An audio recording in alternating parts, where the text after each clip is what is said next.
Hector in Cataract, New Jersey. Wait, I think that's Carteret, New Jersey. Anyway, Matthew here with freeprescriptionlenses.com.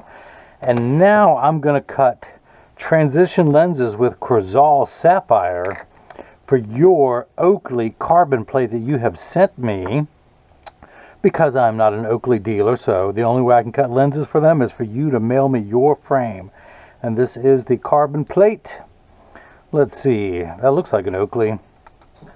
That says carbon plate, and this is model number 5079 in color 0153, which is the matte black, which looks rather red on the inside for being matte black.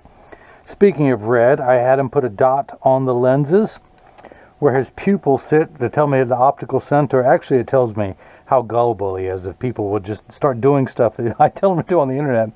I'm going to start telling people to wrap a $100 bill around the temple before you mail it to me, just to see how gullible people are. But let's go ahead and begin. I'm going to remove the original lenses, one of which says Oakley. The other says titanium. Titanium. Okay, let's put the... All right, get serious now. Get serious. Get some work done. Put the frame into the tracing element of my edger. Hit start. A little stylus is going to pop up and go around and trace the inside bevel of the right side of the frame before doing the same thing on the left. Here at freeprescriptionlenses.com, where everyone loves a bargain and no one is disappointed in quality. You buy a genuine authentic frame from me, which you cannot in this case because I don't sell Oakley, and you'll receive one free pair of clear single vision prescription lenses or non-prescription fashion lenses. My receipt has my federal ID tax number, so if you have vision insurance or flex dollars, you will get reimbursed for this purchase, whether they are prescription or not. Let's see what happened here. Let's see what happened. Did it trace it? Did it trace it? It did trace it. Okay. So, let's see. Just check something out here. Yes, that is the shape of the lens we will be cutting. Let's go ahead and enter your pupillary distance, which is 32 for each eye. And after putting those red dots on the lenses, it tells me your optical center height is 21. 21. So let's enter 32. The computer starts at 32.5, so I only have to tap the minus button one time to get down to 32. Let's go ahead and raise the optical center height to 21. So let's tap the plus button until we get to 21.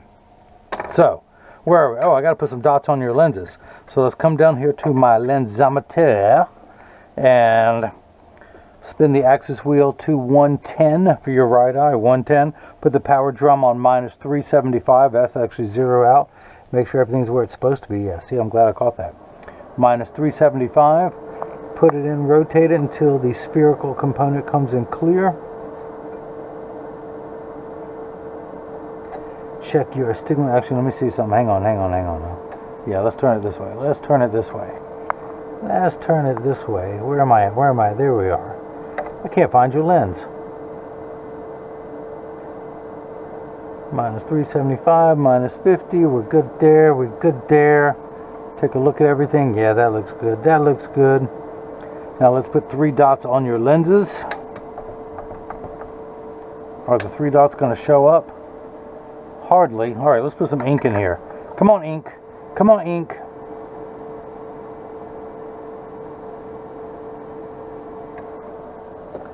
Let's try this again. Clean everything off. Put the lens in. Say, this reminds me, I wanted to marry my high school English teacher when she got out of prison. But then I was reminded that you can't end a sentence with a proposition. You think you want me to shut up? I have to listen to myself all day long. Even when I'm not talking, I have to listen to myself. Okay, where was I at? Down here. Okay. 3 dots. Check your astigmatism correction. Yeah, that's there. 3 dots. 3 dots. Hey, look, 3 dots. I'm going to put in R, even though there's one on here already. I'm going to do it again. R, which is 1/3 of the hit group VCR. Let's do now. Turn the fine tune knob to 20. 20. Power drum still on. Minus 375. Let me look at something. Yeah, that's going to be the left. Okay. Put that where it's supposed to be. Minus 375, minus 1. Double check everything. That's looking good. Put a dot on the lens. Boy, that ink ran out quick. Let me dot that for you. 1, 2, 135. And this is the left lens, the unright lens. Let's come down here, back to my lens. That's the left lens, that's the right lens. Let's put that on there. Now this is a block. I need to attach this to your lens while it is cutting. Look how small that looks there. Woo, woo. All right, so I need to attach this to your lens while it is cutting. So I need 2 double-sided adhesive stickers. The black side is the sticky side. Let me stick this onto the first one. Peel that off. Oops, let me stick this onto the second one. Getting ahead of myself. Let's put that one up there. Now on the back is a little silver button. That's going to do its job twice tonight. The first time it's going to attach itself to something magnetical there in the arm. And the reason why I put those dots on there, it tells me how to orient the lens in there just perfectly. 3221, 3221. Get everything lined up. Make sure that's going to cut out. That's looking good. That's looking good. And go ahead and hit this button. The arm's going to come down and place the block onto the right lens. We're going to do the same thing now for the left lens. Peel the sticker away to make the black side sticky. Line that magnet up with this one here. Now again, your pupillary distance for your left eye is 32, same optical center height. So this mirrors what we did on the right, 32, 21. We're good there. I'm going to check one thing. Oops, I didn't want to check that. That was the wrong button. Let's try this again. Let's pull the shape up. See, I have to listen to myself all day long. Hit that button. Just test it out, make sure it's going down. Now let's do the left. 32, 21. Line everything up. The reason I was trying to hit this button, which I just wanted to make sure the lens was large enough, how it was oriented in there. That's looking good. Now I can hit, make sure everything's lined up perfectly. Hit this button, the arm comes down and places the block onto the left lens. Now here's you get to see me do a couple things tonight I normally don't do, which is drink on the job. But Hector's making me drink. No, okay, hang on. So I am going to put because this is Crizal Sapphire, has a super hydrophobic coating, and I just don't want it to be slippery. I'm actually going to put a little sticker on the back of each lens so that it does not slip. I do this very, very rarely, but because of this lens material, which is a high index 167 lens, you can tell from the sound. Doesn't that sound like high index plastic to everyone out there? You know the difference. Let me grab a poly lens, polycarb. See how that's a little higher, a little tinny sound? That sounds different being plastic. So, what's the other thing I'm doing? Oh, here's another thing. Ding, round 2, something you normally don't get to see. High index lenses are actually rather gummy when they're cutting. So I have, something you rarely see, I have a little trap which catches the optical sawdust as it comes off of the lenses. I just want to empty everything out before I cut the high index, and I will do that in between if I can remember to do that.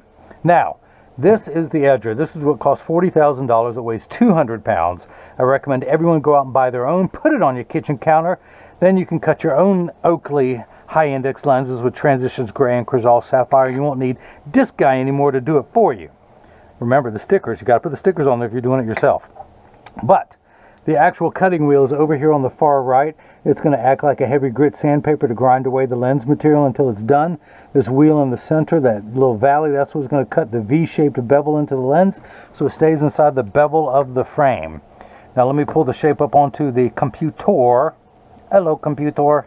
Now these are not polycarbonate, these are high index lenses. So I wanted to select that material so it will actually cut wet. And I'll show you that in just a moment. I do not want to polish the edge of the lenses. I do not want to put a bevel on the front convex surface of the lens. I'm only going to put a safety bevel on the rear concave surface of the lens. And that concludes your vocabulary lesson of the day. So now the magnet is going to do its job a second time tonight. It's going to hold it in place into the chuck, or as I call it, the Charles, because I don't know the machine well enough to call it Chuck. Again, if you know a funnier joke, write it down on a $100 bill and mail it to me, and I will read it on the air and give you credit. You don't have to put your name there. I'll recognize the handwriting and tell you who it's from. So let me hit the green start button. The door closes. By the way, Hector sent me this flashlight. How cool is that? So the door closes, the clamp shuts, the lens is going to be traced by 2 white styluses, making sure the lens is large enough to fit into the frame, which it is. And then the old carpenter saying measure twice, cut once. It's measuring the thickness of the lens at every point to know exactly precisely where to place the bevel, so you have the least amount of edge thickness showing. Now in just a moment, the cutting wheel is going to move to the center, and look at this, water is spraying onto the lens. Usually you don't see that. So these are high index lenses, so they cut wet where polycarbonate lenses cut dry. Plastic, high index plastic, and Trivex cut wet. Now, as I mentioned, the poly that I normally use, poly is 40% thinner and lighter than regular plastic. High index is 30% thinner and lighter than polycarbonate. Now you also have the transitions, which I'll demonstrate later, but you also have the Crizal Sapphire anti-glare, which is 3 features in one. The 3 features are, it eliminates glare when driving at night, but particularly driving at night in the rain, but from street lights, stoplights, computer screens, overhead, fluorescent lights, and the such. Now the second feature is a reflection-free thing, so when someone's looking at you, they're not looking at their reflection in your glasses, they see just your eyes, so it makes for much better eye contact. Plus, if you take a selfie, which you better do to send to my website, or someone else takes a picture with a flash, you won't see the flash lit up in the lens. If you like that, that's my imitation flash. Flash, flash, flash. Ah, he'll save every one of us. Stands for every one of us. Okay, so your lens is completely flat around the edges. It's going to trace itself again, just the old check and balance system to double check exactly where to place the bevel. But the third feature of the anti-glare is it takes over 24 hours to vaporize 7 different coatings onto the lens, and the machine that does that costs well over $1 million. So because of the time and the investment, Crizal puts the industry's hardest scratch protection over their anti-glare coating to protect your time and investment. So now you get the V-shaped bevel cut into the lens. And one other thing about high index, I wish there was smell-o-vision. This literally smells like rotten eggs now. There is sulfur in the lens, and it is released when it is cutting, and it stinks to high heaven. That's one thing you just don't get to experience, is how bad this smells. And if you think this smells bad, you should hear the lens complain about me and how bad I smell. But actually, it took me all day to smell this bad, so I'm rather proud of it. I just can't get out of the shower and smell this bad. I have to work at it all day long. So now, the safety bevel being applied to the rear concave surface of your lens. Should any of the lens protrude from the back surface of the frame and come into contact with the cheek, this will be nice and smooth.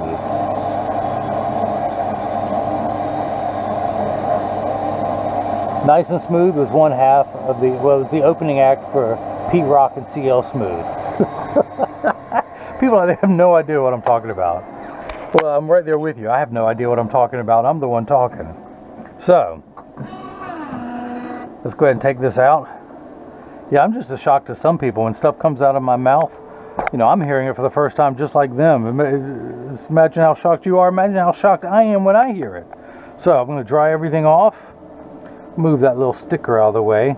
Let's go ahead and grab your frame. Now, this little Phillips head screwdriver, which means I get my red tipped, not the black tip, red tip, black tip, no, go away, red tip, come here. So, lefty loosey,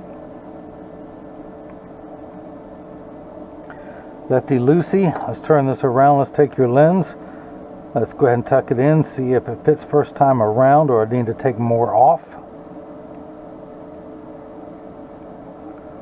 Righty tighty.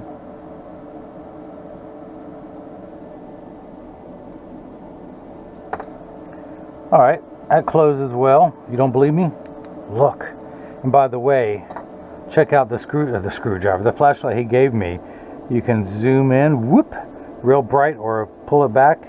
Opens up wider field of view. If anyone else wants one of these, email me and I'll have Hector mail one to you like he mailed one to me. Hector, you got tens of thousands of more of these, right? They come whenever you buy an Oakley frame. In fact, whenever you buy an Oakley frame for me, I will include one of these flashlights. Especially because I don't sell Oakley. I don't have to worry about giving away these flashlights. All right, let's go ahead and pop that off. I no longer need the sticker. Is the PD still on there? Is it? Yes, there's a little red dot. So let's go ahead and peel that off. Let's go ahead and start cutting the left lens. Press that on there. Hit the L button, but wait. I have to empty out the trap. So this is the residue left over from cutting your lenses. And believe it or not, this stinks too. So empty that out. Put the trap back in there. Come over afterwards. I'm going to bake a cake out of this. Okay, where was I at? Oh yeah, the left lens. So let's go ahead and tuck this in. That's on L. Press down real firm. Hit the start button just like before. The door closes, the clamp shuts, and then the lens is going to be traced by 2 white styluses, making sure that it's large enough to fit into the frame. You can see as it's going around tracing the shape. Trace, trace, trace. 3, 3, 3. And of course measuring the thickness of the lens at every point to know exactly and precisely where to place the bevel, so you have the best cosmetic look possible with the least amount of edge thickness showing. Now with that cutting, let's come down here to my lensometer. Hang on, covering up the paperwork here, just leaving stuff around. Turn the fine tune knob to 110. And I am getting, what am I getting? I'm getting 375, 1 tick mark away from 4. Let me check the fine tune knob, your astigmatism. Is my camera moving? Is my camera moving? And I am getting 4 1/4. How did we get to this? The unit of measurement we use in the optical world is called a diopter, spelled D-I-O-P-T-E-R, starting at 0 and going up in quarter increments from there, 0.25, 0.50, 0.75, 1, and so on. You're at minus 375. 12. You need 15 steps of correction for your farsightedness. You are nearsighted. With your glasses off, everything is much larger than it really appears. That is why there's a minus sign. This will minify, it won't magnify, this will minify the object down until it's the correct size. Now once it's the correct size, we have additional 2 steps of astigmatism correction. There is a stigma over the word astigmatism. It just means shape. Everyone relax. People freak out when they hear that word. It's like saying someone has straight hair, someone else has curly hair. You don't freak out when you hear that, unless you're bald. But, so you have one curve on your eye going this way, your farsighted curve, and then you have an astigmatic curve. And it's how we line those 2 curves up to make everything nice and crisp. We're going to line them up at 110. Now your left eye, same amount of farsighted correction, but you have 4 steps of astigmatism correction. So we're going to end up with a combined power of 475. Here, if someone had borrowed $3.75 and they borrowed another 50 cents, that would give us 4 1/4. Where's the flashlight? 4 1/4. Now, while people are borrowing money, can I borrow $100, Hector? Hecky baby. So, where are we at? God, this thing stinks. It stinks. I should charge more for high index lenses. Wait, I already do. Okay. Fair enough. So the safety bevel is being applied. That little lever has a spinning wheel, something you would find on the end of a Dremel tool or a $40,000 machine. That gives you that nice smooth back surface bevel. No rough spots. The only rough spot you'll find is me in this lab. Looks like it's about done. I'm going to open this door with my mind. No, no, no, no, no, no, no, no, no, no, no, no, no, no, no, no, no, no. Open up the truck. I can do other things with my mind. I can melt ice with my mind. I can. It just takes me a couple hours, but I can do it. I just have to keep staring at it. Keep staring at it. Ice. Are you melting?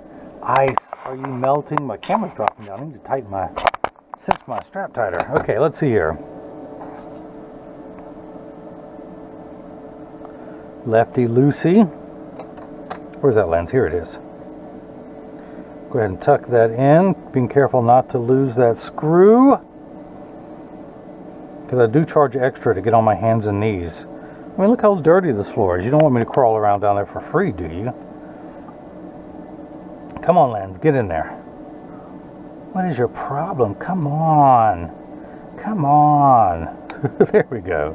There we go. Righty tighty. Righty tighty, you're the one. Alright, screw, come on. You are fighting me. You are fighting me. Where is the problem? Is it in the groove? The groove is in the house. There we go. There we go. Tighten down perfectly. So, let's go ahead and take this block off. Pull that sticker off. Is the PD still there? No, I'll have to put it back on there. Dry everything off. Let's come back down here to my lensometer, my lensometer. Spin the fine-tune knob to 20. Put it in. Find the optical center. Hang on, where is it? There it is. There it is. And I'm getting minus 375. Let's check your astigmatism correction. The second curve.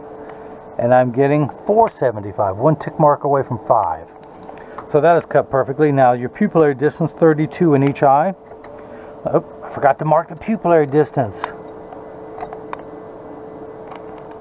Come on, get everything lined up perfectly. Lined up perfectly. I ain't lying. We'll get lined up then.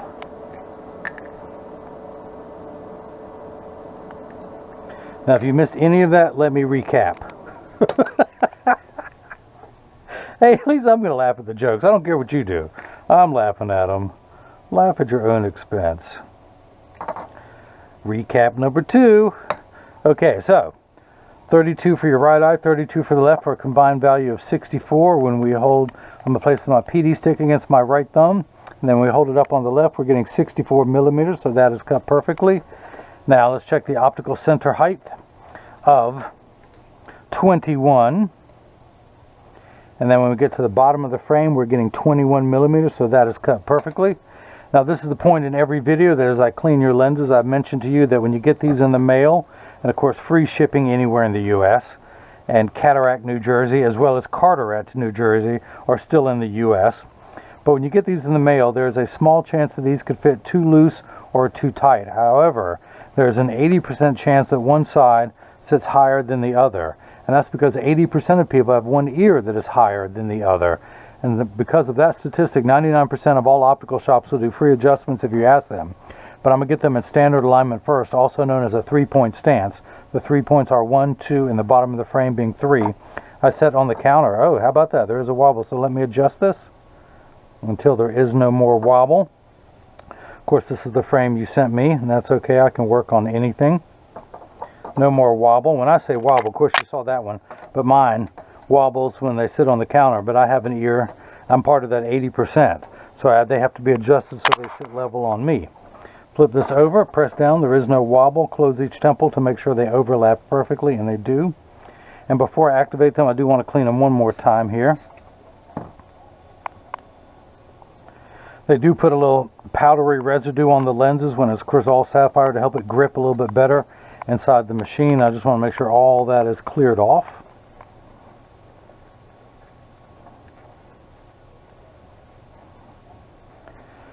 Now, this is what your lenses look like clear. In fact, let me give them one last final cleaning with my premium microfiber cleaning cloth. And of course, your Oakley case, this is with the hard case, you get the transport bag, which doubles as a cleaning cloth, and you get the Crizal cleaning cloth. So I provide you with instructions not only how to care for your frame and lenses, so they will last you for years, but for the case and the cleaning cloth, so those two will last you for years. And if you get these in the mail, Hector, Hecky Baby, and you see a wrinkle in it, you know that it works. It's been field tested because I don't want to send out a defective cloth. So now this is what your lenses look like while they are clear. See how they minify the words in the background? When I move it, you will see the letters get smaller. Your lenses minify. That's why there's a minus sign. So I'm going to go ahead and activate them, which means give them a strong burst of UV light. Now, as you can see, it takes about 30 to 45 seconds for the lenses to get dark. It takes a little bit longer when you come back inside, 45 seconds to a minute 15. Now, Hector, this is important. Pay attention. All transition lenses will get dark on day 1. They're going to continue to darken every day for the first couple weeks that they're exposed to the sun until they get to their final hue. After that, they will work for years with maximum performance. The only time they won't work is when you're behind the windshield of a car Your windshield absorbs all the sun's harmful ultraviolet rays that would cause your lenses to turn dark, but it's there so your dashboard doesn't crack from sitting in the sun all day. Now, if you have a convertible or a motorcycle, they will darken or as soon as you get out of the car. They're also temperature sensitive, meaning they will get darker when it's 85 degrees and below than they will when it's 95 and above. But I remind everyone, when it's 100 degrees outside, you're miserable, they're miserable. Nobody works 100% when it's 100 degrees outside. So that's it. That's the first time they've been activated. They're going to continue to darken. Come on, Hector, we talked about that. Don't you remember? Pay attention. Stay with me, heck. So that is it. If anyone has any questions, just email me at freeprescriptionlenses@gmail.com or simply click the Contact Me button on the website. Hector in Carteret, New Jersey. I hope you enjoyed watching as I cut high index 167 lenses with Transitions Gray and Crizal Sapphire for your Oakley carbon plate. And everyone else has got the chance to see how I bring that love and feeling back to glasses. Thank you.